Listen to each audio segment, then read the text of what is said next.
Hoy día tenemos que ver el último tema de nuestras 18 semanas, que viene a ser el discurso, ¿no?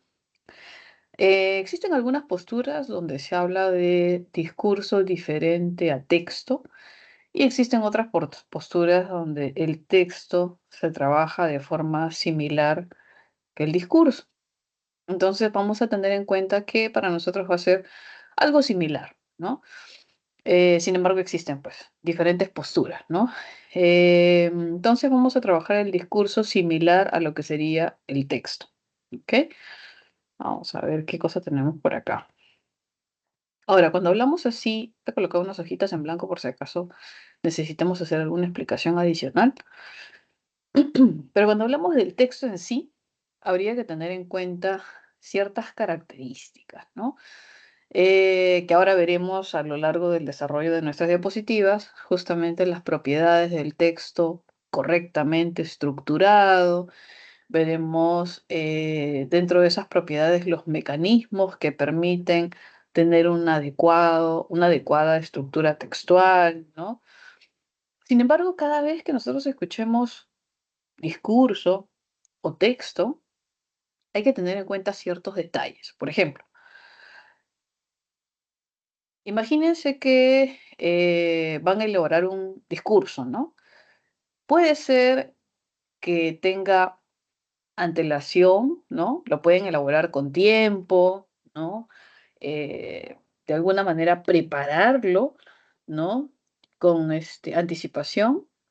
Puede ser un discurso extenso, grande, ¿no? Como el presidencial, quizá, quién sabe. Pero también podemos elaborar textos, discursos pequeños, ¿no? Mucho más casuales, dirigido a diferentes personas de nuestro entorno, dirigido a nuestra comunidad, dirigido hacia otras personas similares a nosotros en cuanto a su vida profesional, quizá en algún momento. Entonces, no solamente se habla de discurso como algo grande y excepcional, sino también se habla como discurso de esa creación que uno hace utilizando todo lo que hemos visto a lo largo de las semanas, como la parte ortográfica y la parte gramatical, para poder construir, redactar y elaborar un discurso que va a tener la finalidad específica, que es poder ser comprendido por las personas o la persona a la cual va dirigido, ¿no? ¿Cuál es la finalidad de que elaboremos un discurso? De que se cumpla su cometido. ¿Y cuál es ese cometido? Que llegue, ¿no? Que llegue, que pueda ser oído, que pueda ser leído, que pueda ser interpretado de la forma más fidedigna posible. En realidad, ese sería un discurso exitoso. Que las personas a las cuales va dirigida puedan comprender lo que yo quiero decir. Ese sería un discurso exitoso, ¿no? Ahora, cuando se habla de discurso escrito y discurso oral, también se suelen establecer ciertas diferencias. ¿Por qué? Porque cuando uno hace un discurso escrito, pues se asegura de que esté estructuralmente bien formado, de que tenga coherencia, ¿no? De que se pueda comprender y se puede, no sé, publicar, ¿no? En algún artículo periodístico, se puede publicar en algún libro, se puede publicar en algún lugar, en un portal web y queda.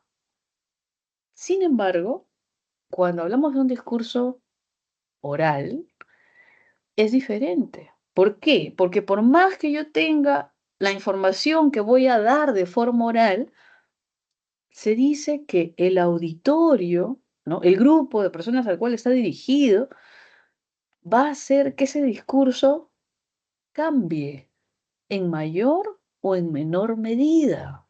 ¿Por qué?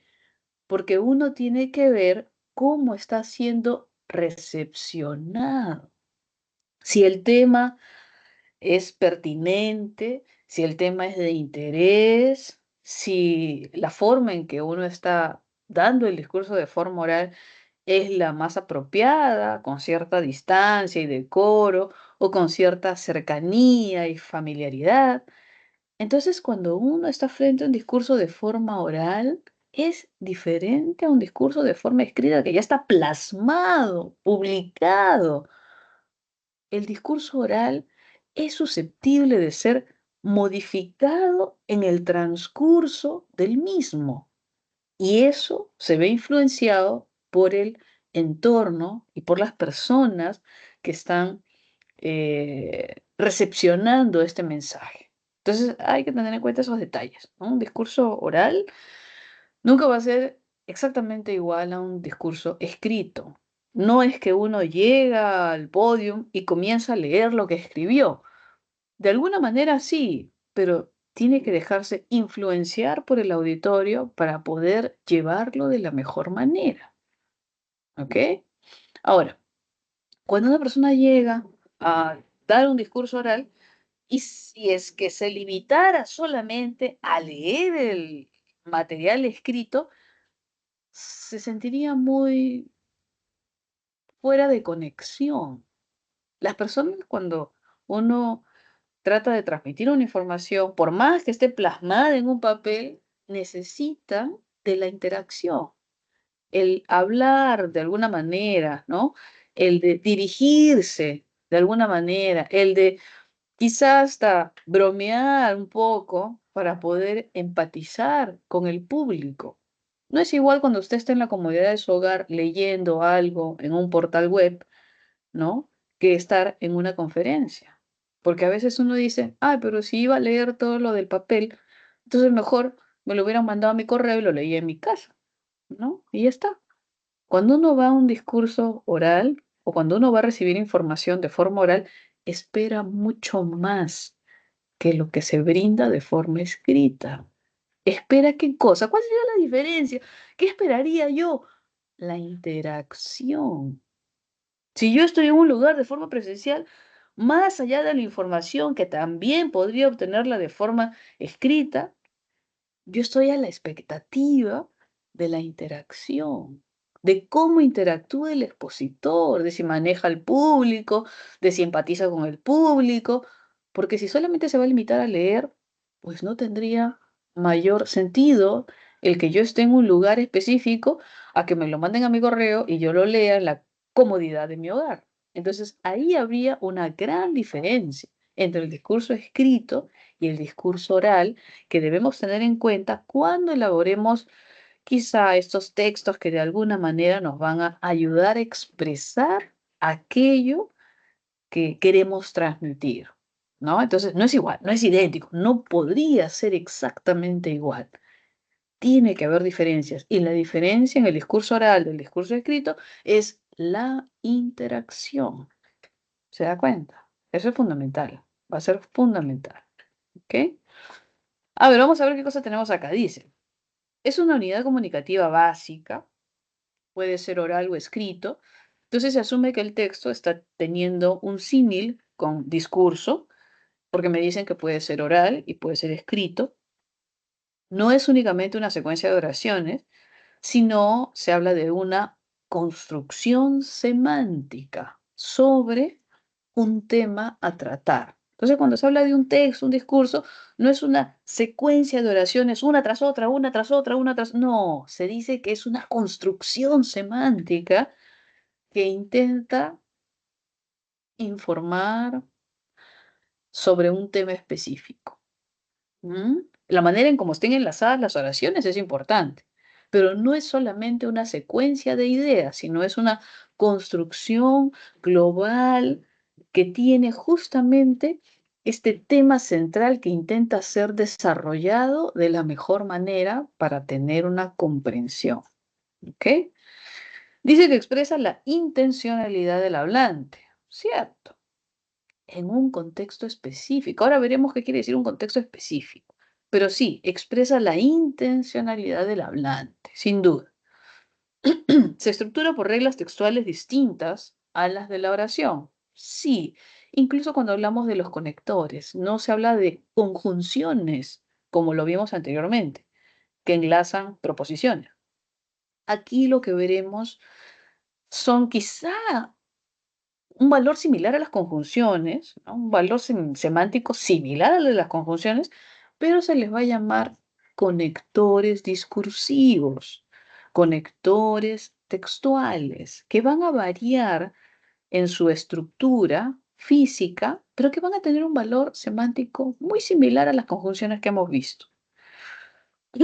Y luego dice que es el componente verbal del discurso, cierto, es un componente, ¿cierto? Que nos habla acerca de el discurso.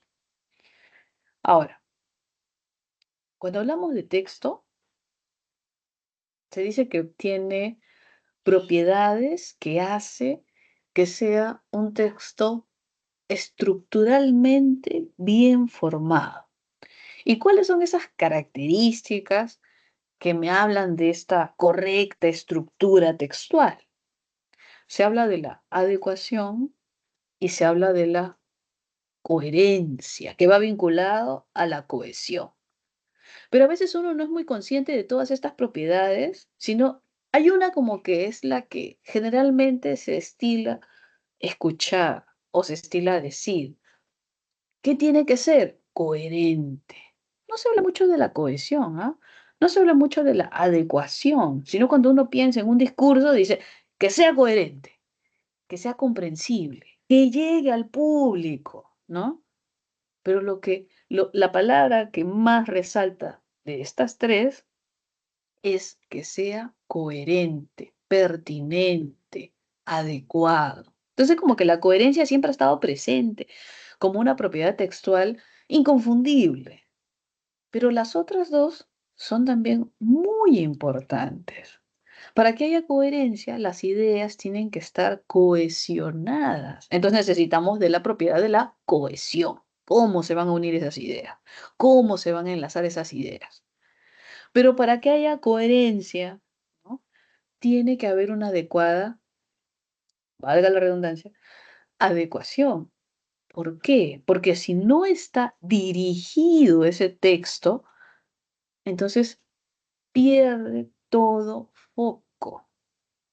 ¿Qué cosa quiere decir cuando hablamos de esta llamada adecuación? Miren, esto es fundamental, a pesar de que uno a veces he visto que no se toma en cuenta, muchas veces. Pero la adecuación es aquello que debemos tener en cuenta de forma inicial para elaborar un discurso. Por ejemplo, ¿no? Imagínese que usted estudió, no sé, pues medicina, ¿no? Y entonces va a dictar pues una charla, ¿no? De repente ya terminó su carrera, hizo sus 7 años, hizo su CERUS, ya está trabajando en una universidad, ¿no? De pronto, o en un hospital, ¿no? Es un reconocido, pues no sé, cirujano, médico de medicina alternativa, qué sé yo, ¿no? Traumatólogo, ya, etcétera. Y ya lo llaman pues de una universidad en Huancavelica y le dicen que estarían interesados en que usted les dicte una conferencia. Y usted acepta, gustoso, gustosa, de dictar una conferencia, ¿cierto? ¿No? Ya tiene un tema, tiene un acervo cultural, tiene experiencia, y entonces le están pidiendo que dicte una conferencia. Uno no puede dictar una conferencia de un tema que no conoce. Uno no puede dictar una conferencia de un tema donde usted no maneje la información. Por eso las personas, los conferencistas, suelen tener conocimiento de un tema específico, por no decir de muchos temas además, para poder brindar lo mejor a ese público. Entonces usted ya estudió, se graduó, trabajó, sigue trabajando y va a dictar una conferencia. Imagínese, ¿no? De repente usted se emociona y dice, me han llamado a la universidad, voy a dictar una conferencia sobre, no sé, pues, qué voy a decir, em, salud pública, ¿no? Y entonces usted prepara su discurso sobre salud pública, fenomenal, ¿no? Y cuando llega, de repente no eran médicos a los cuales usted se iba a dirigir. Y usted va preparado un discurso dirigido a médicos, ¿no? A sus colegas, ¿no? Con terminología específica de salud. Entonces, de repente, su público no eran médicos, sino eran profesionales de otras áreas, ¿no? Pero no eran médicos, de repente eran nutricionistas, de repente eran psicólogos, de repente eran profesionistas de todas áreas, pero no eran médicos en especificidad. Y entonces ahí, ¿qué es lo que sucede? Si uno no tiene en cuenta exactamente el público al cual va dirigido el discurso, entonces puede ser que no sea comprensible, porque los psicólogos o los nutricionistas de repente pueden entender algo de lo que usted está diciendo, pero así a ciencia cabal por completo no, porque son muchas terminologías específicas de médico. Y por más que los psicólogos y nutricionistas, etcétera, hayan llevado cursos de anatomía o cursos de medicina general, qué sé yo, ¿no? Podrían entender algo, no a cabalidad. Entonces, el discurso no sería exitoso. ¿Se da cuenta? Todo lo que escribió, todo lo que preparó, no va. Entonces, uno tiene que saber a quién va dirigido el discurso para poder elaborar un adecuado texto, para poder preparar un adecuado material. Ahora, ¿qué pasa si usted llega, incluso no eran ni siquiera profesionales de la universidad, sino era a la comunidad? Entonces, la comunidad le pidió a la universidad de la región que solicitara a este médico famoso para que nos dé una conferencia sobre salud pública, pero ellos de repente no son ni médicos ni profesionales, sino son personas comunes del día a día que quieren saber un poco más. Y ahí la terminología a usar ni siquiera debería ser especializada ni a nivel de profesionales, sino en un lenguaje sencillo que pueda ser entendido por cualquier persona, ¿no? Del pueblo, de la comunidad. Entonces, ¿en qué medida es importante tener en cuenta el receptor? Es fundamental. Por eso, esta propiedad de adecuación del texto es el punto de partida para la elaboración del discurso. ¿A quién va dirigido? Entonces usted lo llama y queremos que dé una conferencia sobre salud pública. Tiene que preguntar, ¿a quién va dirigido?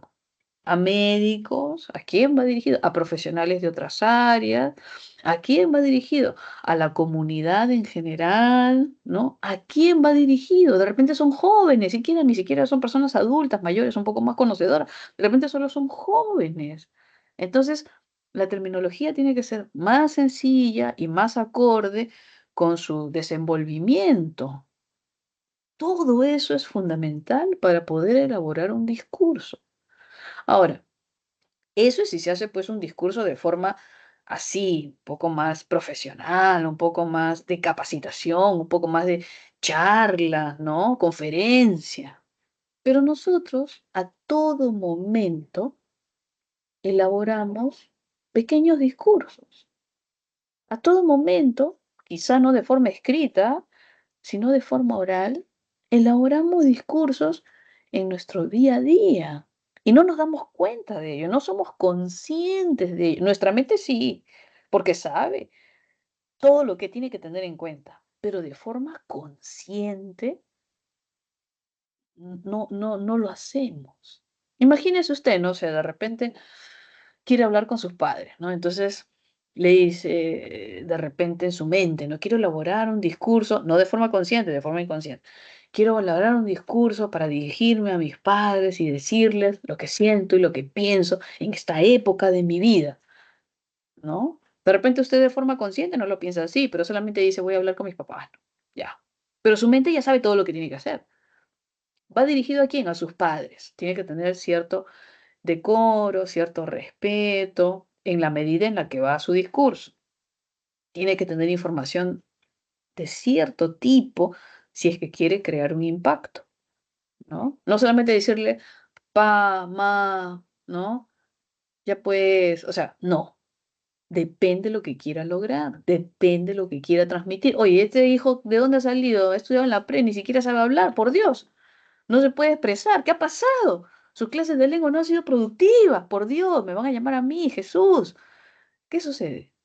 En la elaboración de un discurso, por más sencillo que sea, dirigido a sus padres o dirigido a su hermana, a su hermano, con quien de repente ha tenido algún tema en discusión, dirigido a su enamorado, su enamorada, dirigido a quien sea, de su comunidad, de su familia, uno puede y elabora discursos en base al destinatario. ¿Qué palabras va a usar?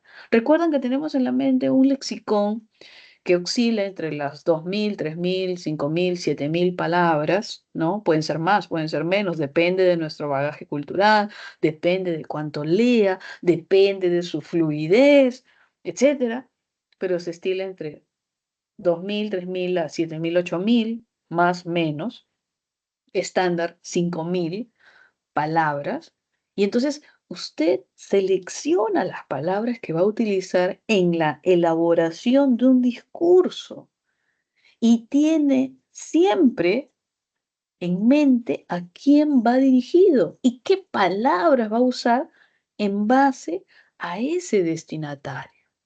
No es igual hablar con sus padres que ir a hablar con su director al colegio, que hablar con sus amigos en el barrio, que hablar con sus primos, que hablar con sus vecinos, que hablar con su enamorado, su enamorada. No es el mismo discurso. Cuando uno quiere transmitir una información, nunca va a usar las mismas palabras con los diferentes destinatarios. Por eso es que si hablamos de crear un discurso a nivel más formal, entonces lo que su mente hace sin que usted se dé cuenta, tendría que hacerlo de forma consciente. Ah, me han dicho que diste una conferencia ya en la Universidad de Huancavelica. ¿A quién va dirigido? Ah, ya, a profesionales de la salud. Correcto. ¿Son médicos? No, son otros profesionales. Listo. Em, Podría preguntar, ¿cuál es la localidad específica donde se va a dictar la conferencia? ¿Va a ser en la universidad? ¿Va a ser fuera de la universidad? No, va a ser en la universidad. Ok. Tiene que ver el espacio, tiene que ver el destinatario, tiene que ver las características del lugar. Si ese conjunto de profesionales de la salud quieren una conferencia que usted va a dictar y quieren solucionar temas o ver cómo utilizar los recursos de su comunidad, usted tiene que investigar sobre cuáles son los recursos de la zona para poder darles ideas de solución a ciertos problemas de salud que puedan tener. De repente, en Huancavelica se habla mucho de la desnutrición, ¿no? Se habla mucho de la desnutrición. Es uno de los departamentos con más altos índices de desnutrición. Pero usted tiene que, si va a dictar una conferencia ahí y va a hablar dentro de uno de los puntos sobre la alimentación como parte de la salud pública, en este caso de la salud de la comunidad, tendría que saber qué productos hay. Por ejemplo, ¿no? ¿Qué productos hay? Entonces, no solamente es dar lo que yo sé, sino también ver qué es lo que hay en esa zona que yo pueda sugerirles para que puedan utilizar. Yo les comento, ¿no? Hace muchos años, bueno, hace muchos años no, pues hasta antes de la pandemia, ¿no? Nosotros viajábamos con una profesora y éramos un grupo de amigos que llevábamos regalos a a varias provincias, ¿ah? Esa profesora era de la sierra, entonces siempre quería que llevemos regalos a ciertas zonas de de su distrito, ¿no? Entonces comenzamos ya no solo a ir a su distrito, sino a otros distritos y íbamos ampliando nuestro recorrido e incluso fuimos a otros departamentos, ¿no? Incursionamos no solamente en Junín, sino también en Ayacucho, sino también en Ica. Y entonces cada año llevábamos regalos a diferentes zonas. Y en uno de los últimos recorridos antes de la pandemia, ya no era solamente la profesora y nosotros un grupo de alumnos, sino también éramos amigos de otros vínculos, ¿no? Trabajadores de otros lugares y luego profesionales de otras áreas que se fueron sumando. Y dentro de ellos había una psicóloga. Y entonces cuando estuvimos entregando los regalos en la mañana en esta zona específica, preparando la chocolatada, llevando al payaso, haciendo todo el show, ¿no? La psicóloga dijo, les voy a dictar una charla. Y yo decía, ¿lo habrá preparado? ¿Habrá venido con la intención de dictar una charla? Y le pregunté. Y me dijo, no, no, no he venido ni preparada, ni he tenido la intención de dictar una charla porque ni sabía dónde veníamos. Cuando me dijeron que íbamos a hacer una labor social, yo dije, yo quiero ir. Y me subí al bus, a la Cúster en realidad, ¿no? Se subió a la Cúster. No trajo ni siquiera ropa adecuada para la zona de sierra, pero ella estaba contenta. Entonces no estaba preparada en absoluto, pero la capacidad que el ser humano tiene para adaptarse a diferentes circunstancias es fenomenal. Y esta persona, que era profesora hasta cierto punto, bueno, era psicóloga, ¿no? Pero también dictaba clases en universidad. Entonces, tenía la facilidad de poder estructurar una charla y poder enlazar el conocimiento que ella tenía con lo que había visto en la comunidad. Y dijo, he visto muchas cosas que me parece que no son apropiadas en esta comunidad y que podrían ser aprovechadas de la mejor manera. Y entonces les voy a dar una charla a los padres, porque es una charla de tipo de salud física, nutricional, mental, emocional, etcétera, para los niños. Pero no le voy a dar la charla a los niños, sino le voy a dar la charla a los padres para que guíen a esos niños. Y entonces yo miraba y decía, oh, por Dios, ¿no? Era como, oh, Jesús, ¿no? Es algo que uno no imagina.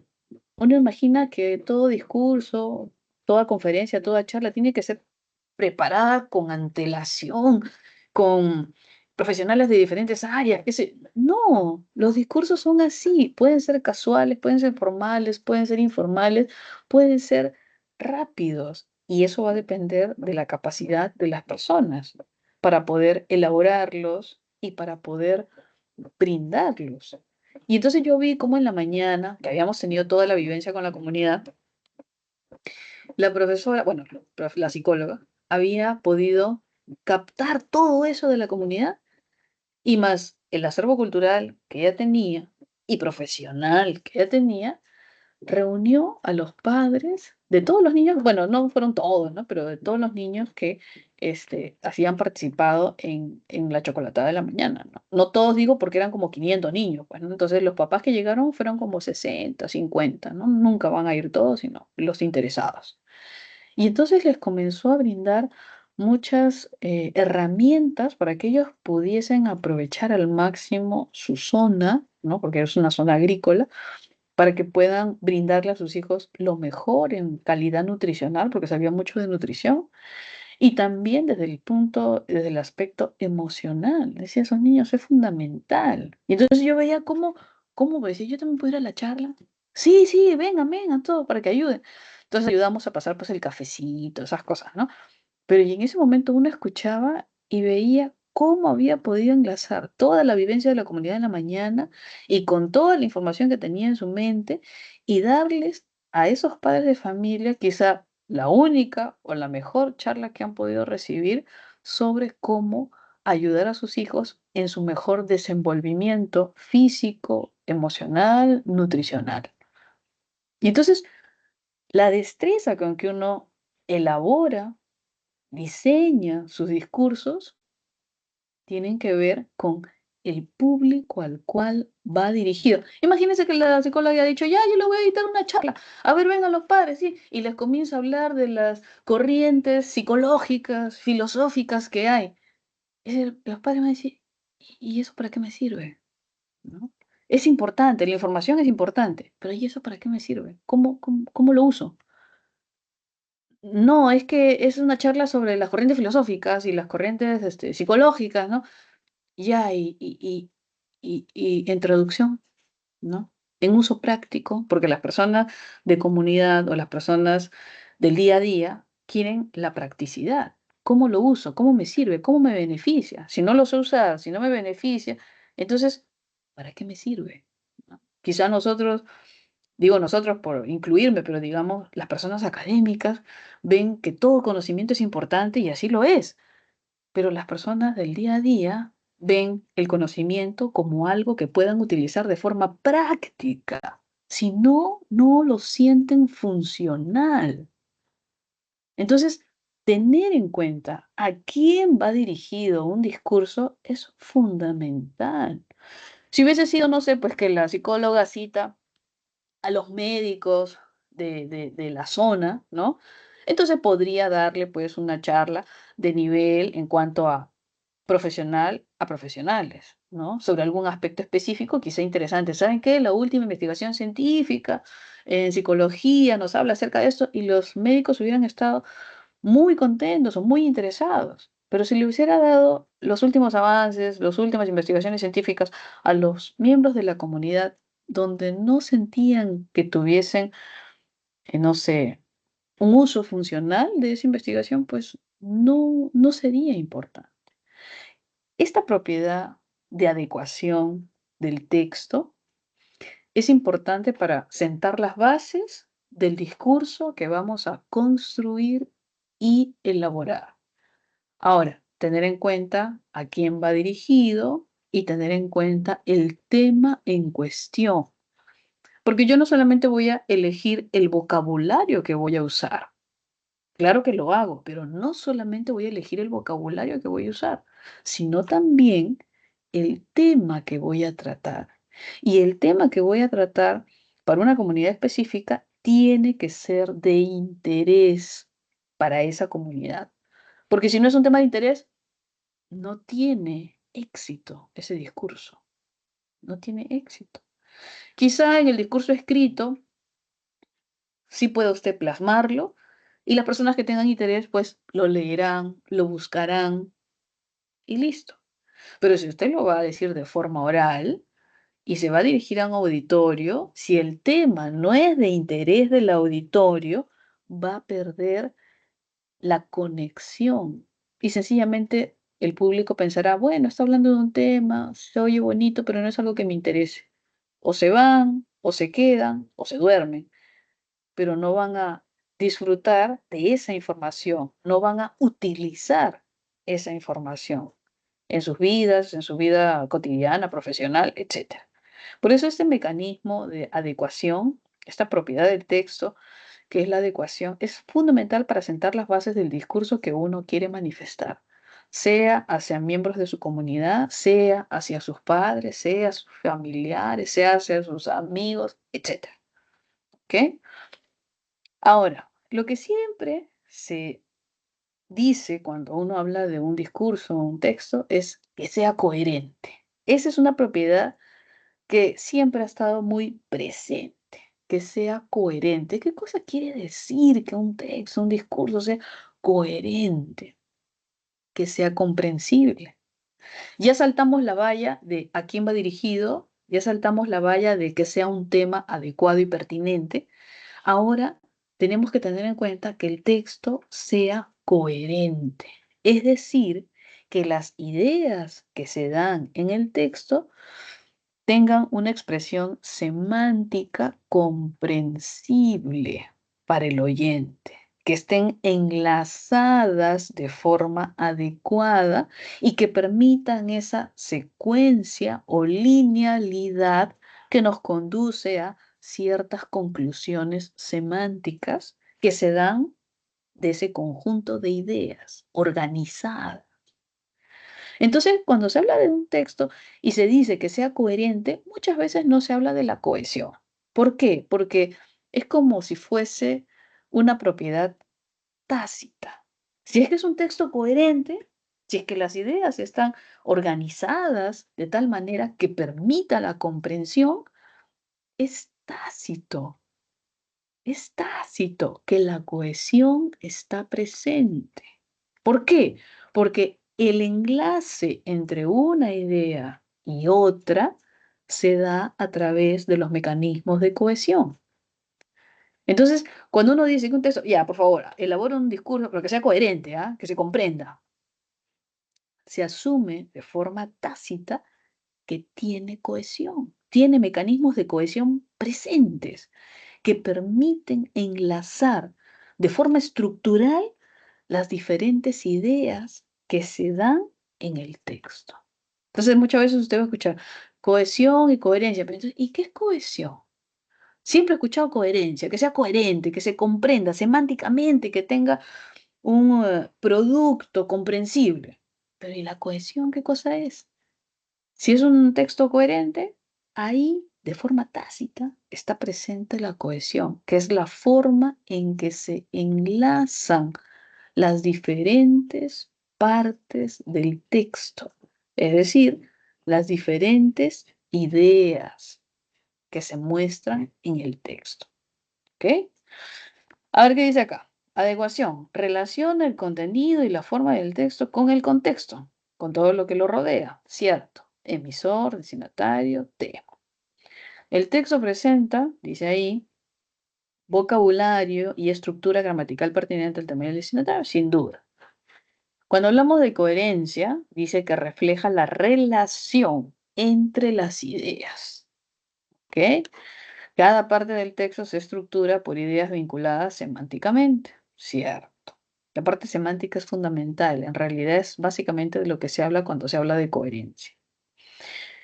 Y cuando se habla de cohesión, se habla de esa forma de conectar las diferentes partes del texto.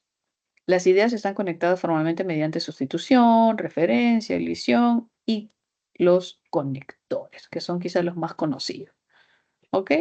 Entonces, cuando hablamos de propiedades del texto, sabemos que está presente la adecuación, sabemos que está presente la coherencia, pero quizá el elemento de enlace y de conexión, que no es el que muchas veces reconocemos como propiedad del texto, suelen ser estos mecanismos, ¿no? Que nos ayudan a conectar, que son los que vamos a ver ahora. ¿Ok? Vamos a ver. Ay, Dios mío, ¿qué hora es? Jesús, jóvenes, no se pongan a hablar, después se acaba la hora y no terminamos, Dios santo. A ver, vamos a ver si están ahí. De repente uno se emociona, habla y dice, ¿dónde están? ¿Dónde están? Sí, están ahí, están ahí. Yo lo veo, yo sé que están ahí.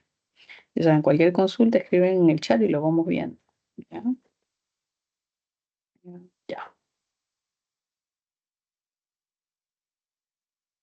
Dentro de los mecanismos de adecuación, vamos a tener en cuenta además que se puede adaptar a un registro informal o un registro formal. Como decíamos, puede ser un discurso muy elaborado, muy preparado, así como el presidencial, digamos, ¿no? Pero también podemos tener discursos muy casuales y se pueden denominar de registro informal, ¿no? Por la característica del mismo. Por ejemplo, este de acá, que dice, oye, Pame, te cuento que compré mi entrada para el concierto del grupo 5. ¿Vamos? Ya pues, anímate. Esta semana se compra con descuento. Entonces, yo he elaborado un discurso pequeñito, informal, donde intento influenciar sobre el receptor. ¿Se dan cuenta? Quiero convencer a mi amiga de que también vaya al concierto y le estoy diciendo que las entradas están con descuento. Y vemos que la estructura es informal, porque es una amistad. Pero también vamos a tener los registros formales, que van a ser quizá los que uno más entiende como construcción de discurso. Dice acá, estimados colaboradores, los invitamos a la reunión que organiza la Oficina de Recursos Humanos por el Día del Niño. Por favor, registren los nombres de sus hijos para la entrega de regalos. Entonces, ahí no le dice, ya pues, traigan a sus hijos a la fiestita que vamos a hacer en la empresa, ¿no? Si no lo utiliza de forma formal. ¿Por qué? ¿Cuál es la diferencia entre María y Pamela y el jefe y los empleados? El vínculo. El vínculo entre el emisor y el receptor es fundamental para identificar un registro informal de un registro formal. ¿Se dan cuenta? Es el vínculo. Usted no se va a dirigir igual al director de su colegio cuando va a tramitar su certificado de estudios, ¿no? Que un discurso elaborado para convencer a un amigo de que vayan a ver un partido de fútbol, ¿no? Convencer a un familiar de que lo ayude para realizar cierta compra. Entonces, jamás el vínculo va a ser el mismo en cuanto al registro del discurso. Justamente el registro formal e informal tiene que ver con la vinculación que hay entre el emisor y el receptor. Ahí podríamos identificar si es de registro formal o si es de registro informal, por ejemplo. Ahí podríamos ver qué palabras usa uno en cierto tipo de vínculo que en otro tipo de vínculo. Usted no va a hablar igual con su enamorado o su enamorada que con sus compañeros de la pre, que con sus compañeros de la universidad, que con sus padres, que con sus hermanos. Siempre va a haber una diferencia. ¿Y cuál es la diferencia de que utilice unas palabras con una persona y otras palabras con otra persona? Es el vínculo que hay entre emisor y receptor. Eso debe tenerlo en cuenta. ¿Ok? Bueno, sabiendo que hay registros formales e informales, vamos a ver ahora dentro de las propiedades que se establece como la cohesión, los mecanismos de la cohesión. Vamos a encontrar la referencia, la sustitución, la elipsis y los conectores discursivos. ¿Ok? Pero antes de eso vamos a ver un pequeño video cortito que encontré acá de la coherencia y la cohesión. A ver, déjenme ver. Oh, por Dios. Ya, aquí está. Vamos a ver un video cortito para que despierten. Para que despierten. ¿Dónde está el video corto? Aquí. Por aquí lo tenía. Allá. Mm, Aquí lo tenía. A ver. Vamos a ver. Suscríbete que es gratuito. También puedes unirte al canal o apoyarme en Patreon. Y si necesitas clases particulares, echa un vistazo a nuestra web, que te la dejo en la descripción. El tema de hoy es muy sencillo. Vamos a ver la adecuación, la coherencia y la cohesión. Las propiedades del texto. En primer lugar, vamos a responder a la pregunta: ¿qué es el texto? Un texto es un mensaje completo que se transmite oralmente o por escrito en un acto de comunicación. La mayoría de textos están formados por un conjunto de enunciados, como podemos ver en este ejemplo. De esta forma, también son textos una receta de cocina, un prospecto de medicamento, las instrucciones de uso de un electrodoméstico, un eslogan publicitario, entre otros. A pesar de que la mayoría de los textos están formados por un conjunto de enunciados, puede haber textos con una sola palabra, como por ejemplo, cuidado. Para que un texto resulte eficaz como acto de comunicación, debe cumplir unas exigencias. La primera, adecuación. Un texto es adecuado cuando resulta apropiado al acto de comunicación para el que se crea. La adecuación depende de los siguientes factores. En primer lugar, el destinatario al que se dirige el texto. No hablamos igual a un amigo que a una persona con la que no tenemos ninguna relación. Segundo factor, la situación en que se produce el texto. No nos expresamos del mismo modo en un entorno formal, como podría ser en el colegio, que en una situación informal, con nuestros amigos. Y por último, el medio elegido para transmitir el mensaje. Los mensajes escritos exigen formas de expresión distintas de las de los mensajes orales. Segunda propiedad. Pasemos a la coherencia. Un texto es coherente cuando las ideas que contiene se expresan de tal manera que es posible comprender la información que se trata de transmitir. Para que un texto resulte coherente, sus ideas deben cumplir tres requisitos. Principio de relación temática. Las ideas deben estar vinculadas al tema principal o a uno de sus aspectos relevantes. Principio de pertenencia. Toda idea de un texto debe ser acorde con el texto en el que se introduce y con la intención general del texto. Y por último, principio de no contradicción. Las ideas que transmite un texto deben ser compatibles entre sí. Para esto, llevarlo a la práctica, vamos a ver un ejemplo. Tenemos el siguiente texto. Echadle un ojo y leerlo tranquilamente. Si nos fijamos, encontramos esta parte del texto que no es coherente con el resto. La población en la zona había aumentado mucho con el repunte de la actividad industrial. Ya que no cumple el principio de relación temática, esta idea no concuerda con el tema principal, que son las graves inundaciones en el área mediterránea, tampoco tiene un principio de pertenencia, ya que esta idea del texto no es acorde con la intención general del mismo, y no cumple el principio de no contradicción, esta idea no es compatible con las otras ideas. Por lo tanto, este texto no tiene coherencia. Y vayamos a la última propiedad, la cohesión. Un texto posee cohesión cuando entre sus enunciados existen las relaciones gramaticales y léxicas que hacen que estos tengan sentido. De esta manera, el siguiente enunciado no tiene sentido de forma aislada. Si lo leemos, uno de los puntos que se abordará será la necesidad de mitigar ese cambio que, según todos los expertos, parece ya irreversible. No nos habla del cambio, por lo tanto, no cumple con la propiedad de cohesión. Dicho enunciado cobra sentido en el contexto en que aparece, dentro de un texto que trata el tema del cambio climático. Veamos el ejemplo. Dentro de un mes se celebrará en París la Cumbre Internacional sobre el Cambio Climático. Uno de los puntos que se abordará será la necesidad de mitigar ese cambio que, según todos los expertos, parece ya irreversible. Ahora este enunciado sí ha cobrado sentido, por lo tanto, cumple la propiedad de cohesión. Para la propiedad de cohesión debemos destacar los conectores textuales, que son los siguientes. El uso de conectores es uno de los principales mecanismos de cohesión de un texto. Sin embargo, en ocasiones un texto puede carecer prácticamente de conectores y mantener la cohesión, como por ejemplo este de aquí. No hay casi conectores, pero sí tiene un sentido. Esto se puede deber a la intención estilística propia del lenguaje literario o una intención comunicativa. Y hasta aquí el vídeo de hoy. Te voy a dejar ejercicios en la descripción de este vídeo y espero que te haya gustado el vídeo tanto como a mí. Ya sabes que puedes unirte al canal o apoyarme en Patreon. Y si necesitas clases particulares, echa un vistazo a nuestra web que te la dejo en la descripción. Aquí te dejo una lista de reproducción que te puede ser útil, suscríbete y sígueme en mis redes sociales. Nos vemos mañana. Chao, chao, bacalao.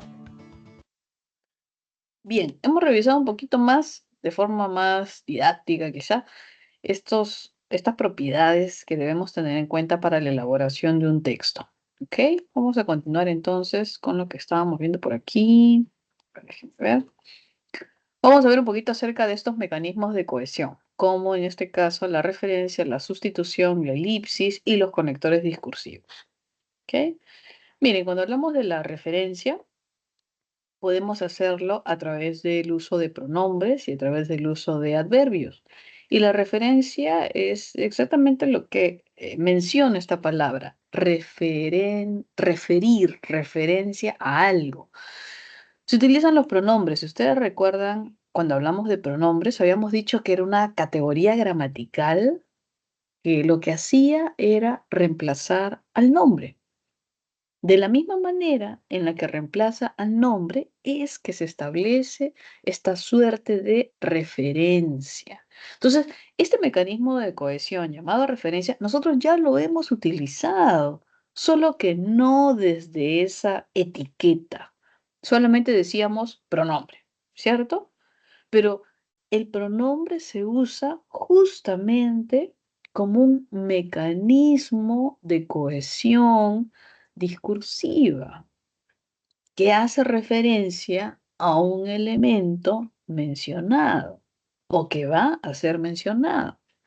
¿Cuándo utilizamos pronombres? Para no repetir el mismo nombre. Imagínense, yo digo, no sé, pues María llegó a Lima con 7 años y María está muy contenta de visitar a su familia y María será una gran profesional porque va a estudiar en una universidad, pero no podemos decir y María, María, María, María porque caeríamos en un elemento redundante y donde deberíamos explorar otras opciones, como por ejemplo el uso de los pronombres. Yo puedo decir en un pronombre me momento María y quizá por algún momento más del texto volver a hablar de María específicamente con esa denominación.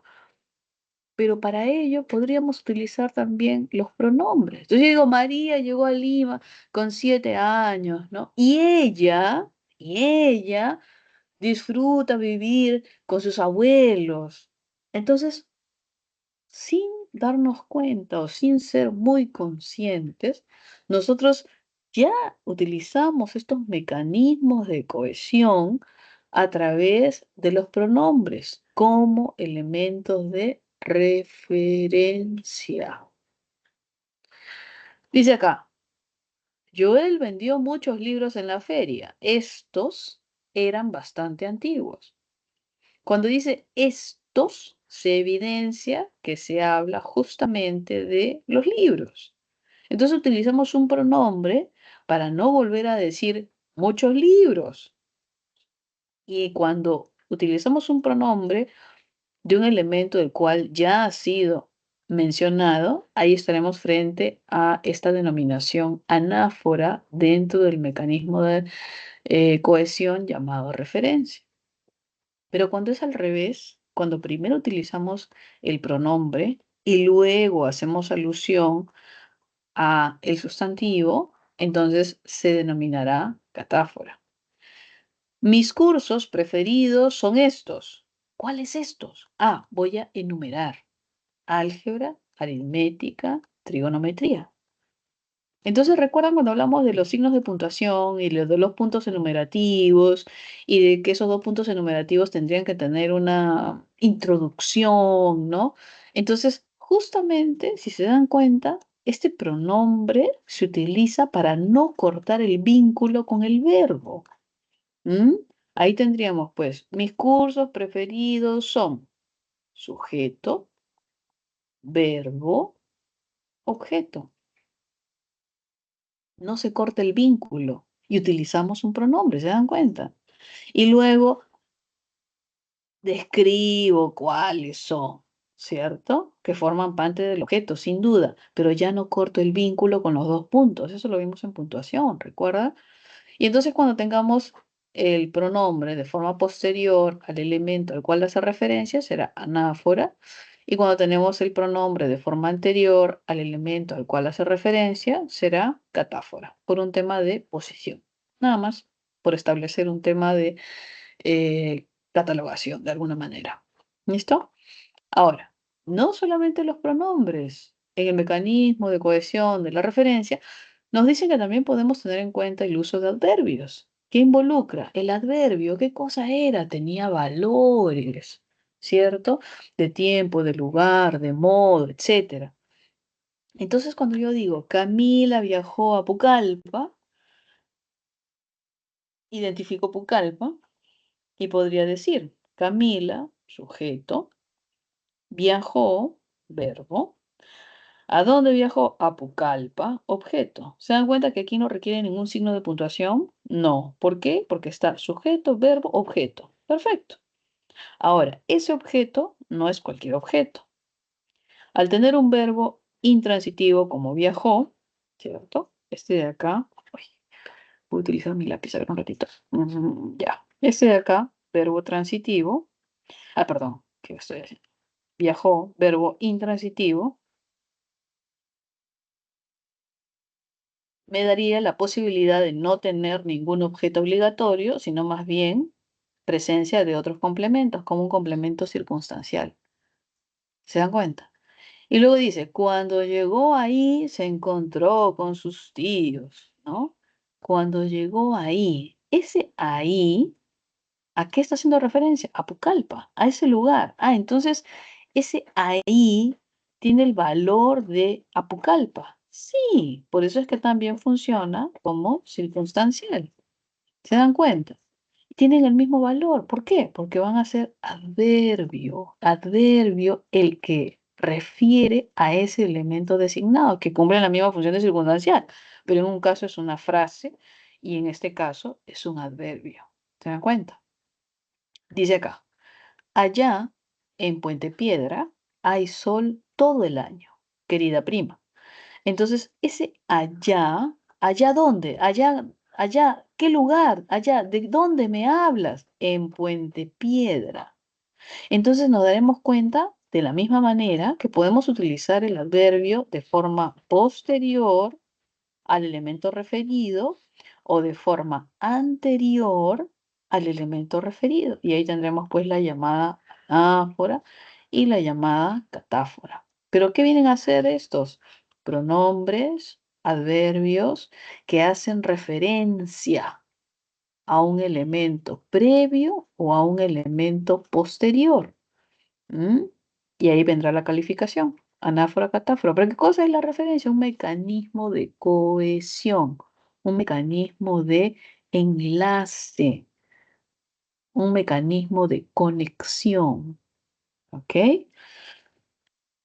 Aparte de la referencia, dentro de los mecanismos de cohesión encontramos la sustitución. Veamos la sustitución. Su nombre lo dice, sustituir, ¿cierto? ¿Qué podemos sustituir? Miren, podemos sustituir palabras en vínculo de sinonimia. Su vida era muy reposada, era tranquila, que nunca recibía visitas. Entonces, era tan tranquila que nunca recibía visitas. Entonces, puedo utilizar un sinónimo para sustituir una palabra por otra. El curso de química le parecía difícil, sin embargo, sabía que esta asignatura es muy importante. Tenemos acá curso, ¿m? Tenemos acá asignatura. Sabemos que son sinónimos. No voy a decir otra vez curso, aunque podría serlo. Si yo digo, el curso de química le parecía difícil, sin embargo, sabía que este curso es muy importante. Podría serlo, pero eso denotaría poca fluidez lexical. Poca fluidez lexical. Lo que se quiere es que sea fluido y que no sea repetitivo. ¿Se dan cuenta? Por eso podemos utilizar sinónimos. Y lo hemos hecho siempre, solo que ahora sabemos que es un mecanismo de cohesión denominado sustitución. ¿Ok? Ahora, también nos dice que el uso de hiperónimos e hipónimos, si usted recuerda, teníamos pues esta suerte de triángulo, ¿no? Donde teníamos pues los hiperónimos, ¿no? Hiperónimos, ¿cierto? Pon por ejemplo la palabra día y teníamos los hipónimos, como por ejemplo la palabra lunes, además de martes, miércoles, jueves, viernes, sábado, domingo, etc. Entonces, existe una vinculación semántica teniendo en cuenta el hiperónimo y el hipónimo, ¿cierto? Ahora, la relación varía. Si es que voy de lunes a día, se habla de hipo. Y si voy de día a domingo, se habla de hiper, ¿cierto? Entonces, cuando nos dicen acá uso de hiperónimos e hipónimos, tenemos que recordar este triángulo. ¿Sí?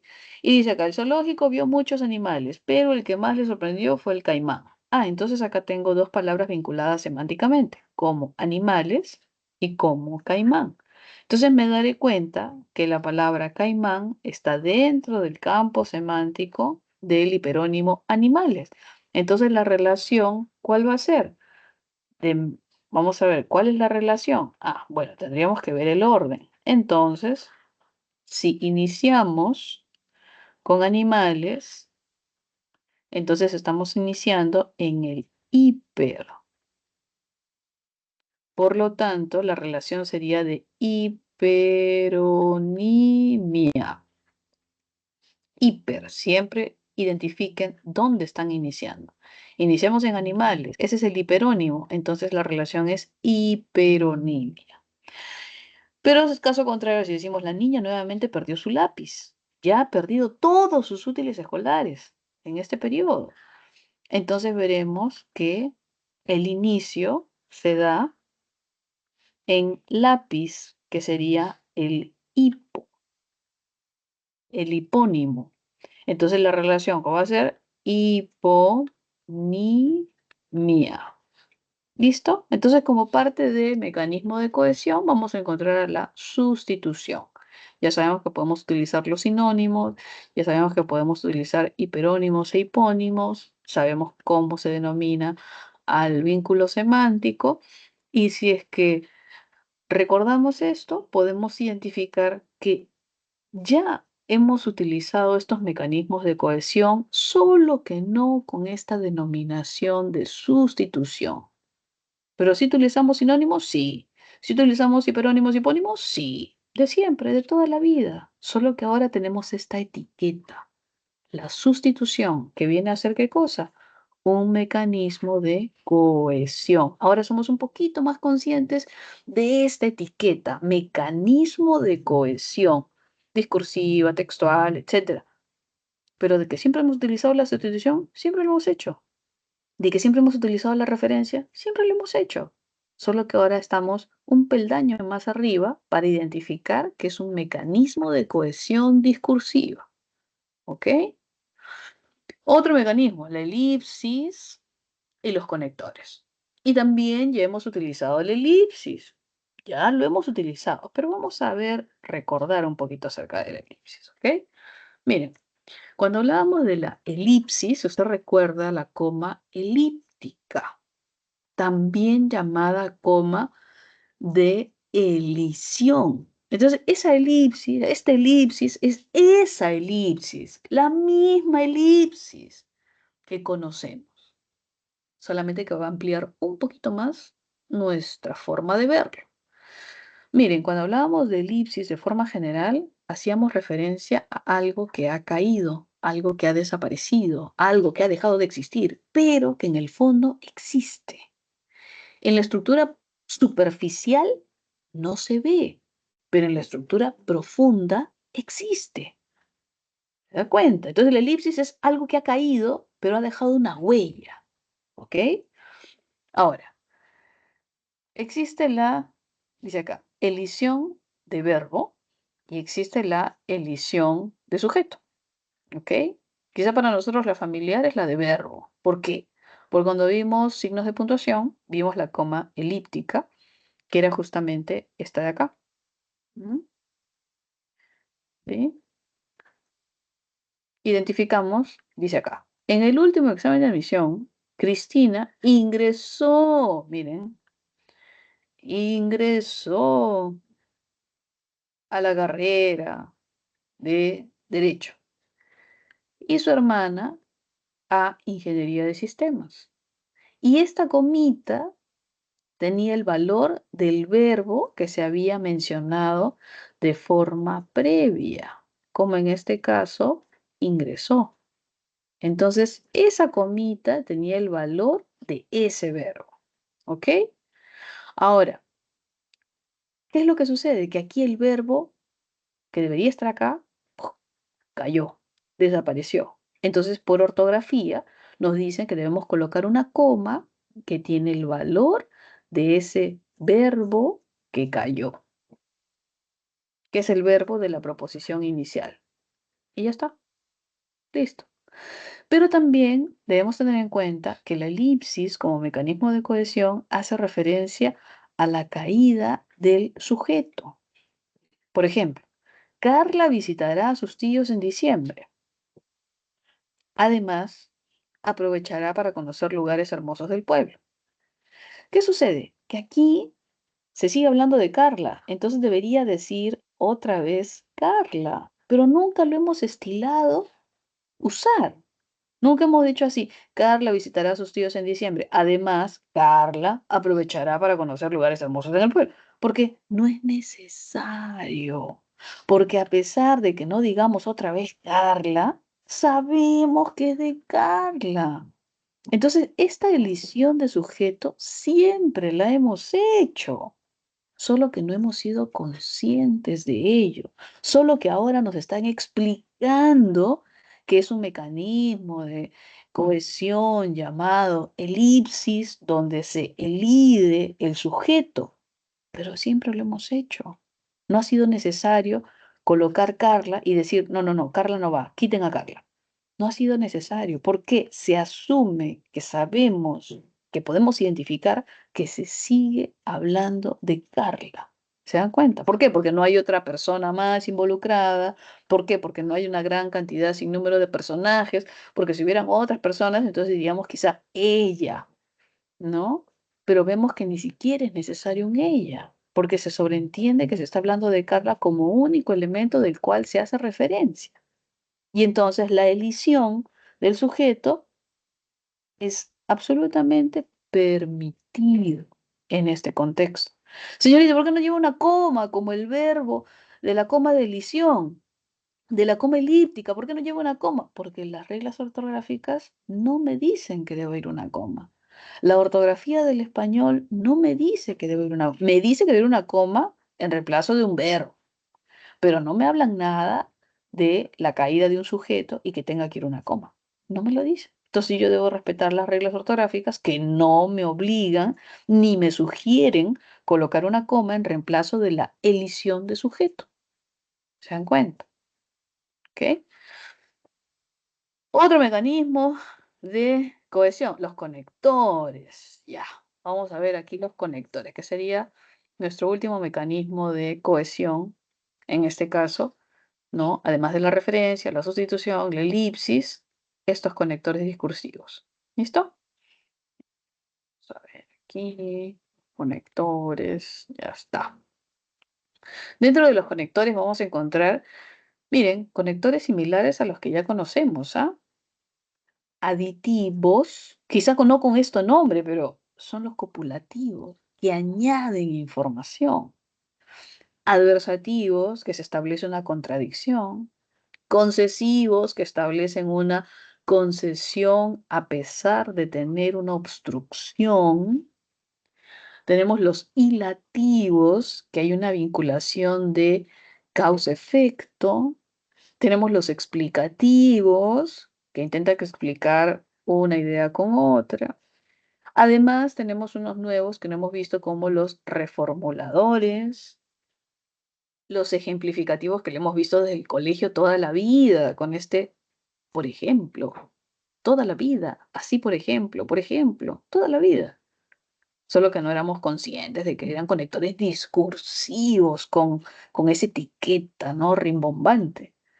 Los rectificativos, los recapitulativos, los de ordenación, los de apoyo argumentativo y los de digresión. ¿Ok? Ahí tenemos los conectores. ¿Listo? A ver, vamos a recapitular acá. Aditivos, aquellos que suman información. Podríamos decir que son aquellos que adicionan, similar a aquellos que conocemos como conjunciones de tipo copulativa, que también adicionaban información.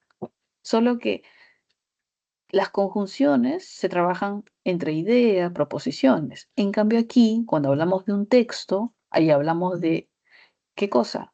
Conectores. El valor semántico es similar. Si usted se da cuenta, cuando hablamos de adición, ¿no? Hablamos de adición, podemos entender conjunciones copulativas y podemos entender conectores aditivos. El valor semántico es similar. Lo que va a variar es qué elementos unen, si solamente unen proposiciones o si ya están a nivel de un discurso y se les considera conectores discursivos, conectores textuales. Esa va a ser la gran diferencia. Después, el valor semántico es el mismo, es el mismo. De repente aquí tenemos algunos más recurrentes, ¿no? Además, que sí hemos usado, ¿no? Asimismo, que también hemos usado, pero no hemos sido conscientes de que son conectores discursivos. ¿Se dan cuenta? Ejemplo, además de inglés y portugués, Carlos habla perfectamente el quechua. Además de inglés, ¿qué está haciendo? Adicionando información. ¿Se dan cuenta? Por otro lado, tenemos los adversativos, que incluso tienen la misma denominación que nosotros conocemos, pero que sabemos que este valor semántico de obstrucción, como los adversativos, se puede establecer como conjunción o se puede establecer como conector. ¿Se da cuenta? El valor semántico es similar. Una obstrucción, ¿cierto? Una contradicción. Pero si es enlazar proposiciones, llamaremos conjunción. Y si es a nivel de texto, llamaremos conector. Pero el valor semántico es el mismo. Es el mismo, una contradicción. El más conocido y que hemos utilizado también. Sin embargo, ¿se dan cuenta? Ahora bien, Jacinto vive lejos de la universidad. Sin embargo, siempre llega muy temprano. Entonces, se supone que si vive lejos, no necesariamente debería llegar muy temprano, debería llegar o a la hora o incluso un poquito tarde, ¿no? Ahí se establece una contradicción, porque me dicen que vive a 5 horas, que vive a 2 horas, que vive a 1 hora, entonces debería llegar con las justitas, ¿no? Pero me dicen que es el que llega más temprano, el que llega muy temprano. Entonces, aparentemente hay una contradicción. Pero ¿qué pasa si a Jacinto le motivan sus clases? A Jacinto le encanta llegar antes de todos y estar atento, no perderse ni un minuto. Entonces, verá la forma en cómo hacerlo posible. Entonces, existe una contradicción aparente, pero hay una causa, ¿no? Ahí tenemos el valor semántico del adversativo, tal cual. Solamente que hablaremos de conjunciones, si es a nivel de proposiciones, y hablaremos también de conectores, si es a nivel de discurso. ¿Ok? Concesivo, mismo valor semántico. Se establece una obstrucción. Por ejemplo, si decimos, aunque mi mamá no quiera, me casaré. Se supone que no debería hacerlo porque hay una obstrucción, mi mamá no quiere, pero a pesar de eso lo voy a hacer. Y utilizamos estos conectores a nivel de discurso como de todos modos, como de cualquier manera. ¿Se dan cuenta? Dice ahí, el precio del pollo se ha elevado. Ahí hay una obstrucción. El precio está elevado. Pero a pesar de eso, de todos modos, de cualquier manera, ella sigue comprando esa ave. Entonces existe una obstrucción, que es el precio del pollo elevado. Pero a pesar de ello, sigue comprando esa ave. Quizá ¿por qué? Va a ser esa concesión, ¿no? El precio está alto, pero va a ser una concesión. ¿Por qué? Porque su familia solo come pollo. ¿Por qué? Porque le gusta el pollo. ¿Por qué? Porque siente que es más saludable, quizá, que la carne roja, que es un poco restrictiva. Entonces existe una obstrucción, pero que va a ser superable de alguna manera. Y al hacerla superable es porque he elaborado una concesión, es porque he establecido una concesión, como una licencia, ¿ok? Como un permiso, que a pesar de eso lo voy a hacer, ¿ok? Dentro de otros elementos discursivos encontramos los hilativos, que tienen una vinculación de causa-efecto y que utilizamos este por tanto, por consiguiente, en consecuencia, así pues, entonces, etcétera. Dice acá, el profesor Marco se fue de viaje. Por consiguiente, no tuvimos clases de práctica hoy. Entonces, el profesor Marco se fue de viaje, ¿cierto? Por consiguiente, que podríamos utilizar un nexo hilativo y podríamos decir, si no fuese un discurso, por ello, por eso, con que. Tiene el mismo valor, hilativo, solamente que hablaremos, dependiendo de las circunstancias, de conjunción o hablaremos de conector, ¿ok? Los explicativos, que aquí se dan cuenta que tienen la misma denominación también, igual que hilativos, igual que adversativos, etcétera. E incluso aquí tenemos hasta las mismas expresiones. Es decir, esto es, o sea. Aquí está nueva, a saber de pronto. Entonces, cuando hablamos de estos conectores discursivos explicativos, veremos que en algunos casos son exactamente iguales. ¿Ok? Este nuevo quizá, a saber. Patricio es celíaco, es decir, es intolerante al gluten. Entonces, explica, ¿no? Lo que se quiere decir. Ahí está, explicativo. Los reformuladores, justamente su nombre lo dice, es volver a formular la expresión. Y los conectores que se utilizan es dicho con otras palabras. Va a volver a decirlo, pero con otras palabras, ¿no? Más claramente, lo va a volver a decir, pero de forma más clara. Y ahí veremos estos conectores discursivos como los reformuladores. ¿Ok? La pitahaya aporta vitamina C. En otras palabras, reformulando, es excelente para evitar gripes o resfriados. ¿Ok? Encontraremos los ejemplificativos, que los hemos usado de toda la vida, solamente que no lo hemos denominado con esa expresión conector discursivo, pero este, por ejemplo, lo hemos utilizado de toda la vida. Por ejemplo, todas las agudas que terminan en las letras N o S se tildan. Por ejemplo, camión, anís, bombón, 16, etcétera. Y continúa, ¿no? Entonces encontramos aquí los conectores discursivos ejemplificativos, por excelencia, el por ejemplo, ¿no? Encontramos también los rectificativos. ¿Qué quiere decir? Cuando yo dije algo, pero quiero corregir un poquito, ¿no? En mayor o en menor medida, pero hacer una corrección. Y entonces utilizamos un rectificativo, porque creo que me he equivocado, ¿no? Dice, que Andrés no tuviera hambre era extraño. Mejor dicho, era infrecuente.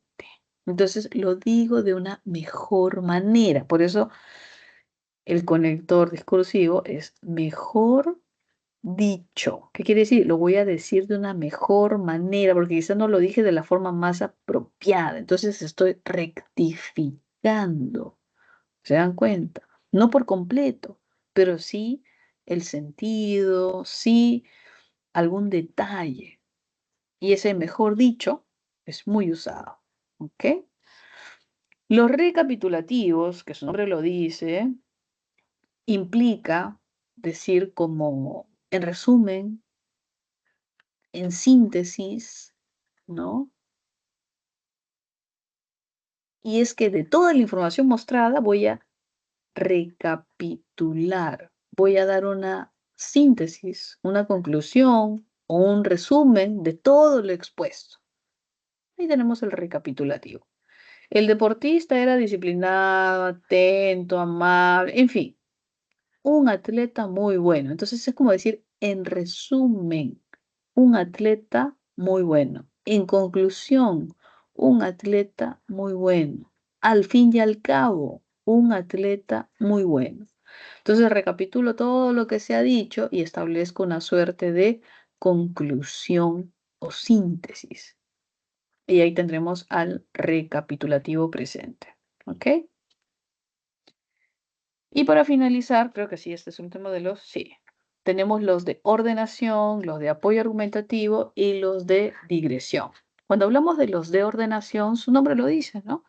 Cuando utilizamos esta expresión, para empezar, o para terminar, o al finalizar, o en primer lugar, o en quinto lugar, etcétera, entonces utilizaremos estos conectores discursivos que nos ayudan a ordenar el discurso, saber dónde está el inicio, dónde está el fin, o decir, al finalizar, ¿no? Al iniciar, y entonces encontramos ahí estos de ordenación. También tenemos los de apoyo, que no tienen otro valor más que el de ayudar en la secuencia.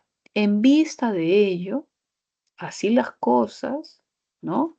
Dicho esto, que es muy conocido, tendremos ahí estos llamados de apoyo argumentativo. No tienen un valor adicional a ello, solo el de apoyar al texto para continuar con la linealidad, ¿no? Dicho esto, en vista de ello, así las cosas, pues bien, ¿no? El derecho a ser tratado con dignidad no debe ser vulnerado por el derecho a la libertad de expresión, ¿ok? Pero luego vemos este conector un poco extraño que dice, a propósito, ¿no? A propósito, aquí abajito al final, a propósito, ¿has oído el nuevo audio del expresidente? Y alguien dirá, pero ¿por qué ha dicho esto si no tiene nada que ver con el texto? ¿No? Nada que ver en sentido semántico lineal. Pero es que aquello que dije de forma previa me ha hecho recordar algo, me ha permitido traer a colación algo. Y entonces ahí utilizo este a propósito. que es un conector discursivo llamado de digresión. Entonces me permite insertar ideas que no están conectadas de forma lineal con el texto previo, pero que por haberlo mencionado recuerdo algo. Es como que yo diga, para empezar, actualmente es muy común crear noticias que dañan la imagen de las personas. Sin embargo, muchas veces estas pruebas son reproducidas muy rápidamente sin ser analizadas de manera oportuna. Dicho esto, el derecho a ser tratado con dignidad no debe ser vulnerado por el derecho de la libertad de expresión. A propósito, ¿sabes qué le pasó a Pedro? Porque de repente han dañado la imagen de Pedro en alguna circunstancia. Entonces digo, a propósito, ¿sabes qué le pasó a Pedro? A propósito, ¿conoces el desenlace del audio de Pedro? A propósito, entonces, no tiene que ver con la linealidad del texto, pero sí me permite recordar algo vinculado de alguna manera. Y entonces ese elemento vinculado de alguna manera se conecta con un conector discursivo de digresión, que viene a ser esto de acá. A propósito, a todo esto, dicho sea de paso. Este es el más frecuente, ¿no? Dicho sea de paso. O sea, ya que estamos hablando de esto, dicho sea de paso, voy a comentar esto otro. ¿Se dan cuenta? No tiene una vinculación directa con el texto, pero sí permite entrar a colación con este conector de digresión. ¿Ok? Bien, entonces hemos revisado algunos de los conectores discursivos como los aditivos, los adversativos, los concesivos, que ya más o menos los conocemos como conjunciones, los ilativos, los explicativos, que también los conocemos como conjunciones, los reformuladores, que los hemos utilizado desde siempre, los ejemplificativos, que también los hemos utilizado desde siempre, los rectificativos, los recapitulativos, solo que no con esa etiqueta de conector discursivo. ¿Ok? Los de ordenación, los de apoyo argumentativo y los de digresión, que también hemos utilizado, pero no con esta etiqueta de conector discursivo. Bien, entonces ahora ya estamos un poquito más conscientes de este tipo de conectores discursivos que hemos utilizado y que no hemos sido muy conscientes de esta etiqueta que hoy día conocemos. ¿Listo? Entonces tenemos ahí justamente los mecanismos de cohesión textual, como la referencia, la sustitución, la elipsis y los conectores discursivos. ¿Listo? Vamos a ver entonces los textos y con eso terminamos por el día de hoy. ¿Ok? ¿Qué hora tenemos? Y ya estamos cerca, ya. Tenemos 20 minutitos más. ¿Listo? Vamos a ver los tipos de textos. Voy a colocar, a ver, ¿dónde están? Ustedes dicen que están por aquí. A ver, ¿estarán vivos? Sí, yo creo que sí están vivos todavía. Ya, vamos a ver un video chiquito para que despierten, por favor, despierten. Ya, a ver. Aquí hay otro para ver los tipos de texto. Ya, a ver.